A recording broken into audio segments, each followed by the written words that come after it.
birmadummaatti akka nu jiraannuuf Kiristoos birmaduu nu baase. Kanaaf itti jabaadhaa dhaabbadhaa. Deebitanis waanjoo garbummaa jalatti hin qabamiina. Birmadummaa Kiristoos nu baase birmadummaa dhiigaati. Eenyumtuu birmadummaa kana argachuu hin danda'u. Kanaaf Phaawulos saba Galaatiyaatiin Kiristoos birmaduu nu baaseera.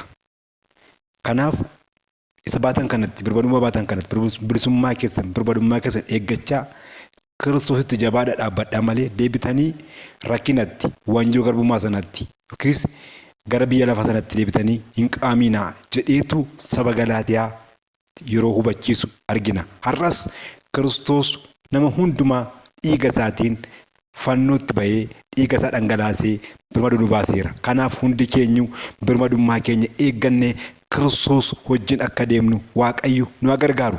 Birmadummaan kun dhiigaan dhufe, dhiiga Yesuusiin kan argamedha. Waama kan biraatiin illee kan bakka bu'u tokkollee hin qabu. Kanaaf hin dagatinaa. Birmadummaan karaa kamiillee namaa kennamuu kan hin dandeenye karaa Kiristoos nu kennameera. Kanaaf hundumti keenya itti jabaannee dhaabbanna. Kiristoos nu gargaaru eebbifama.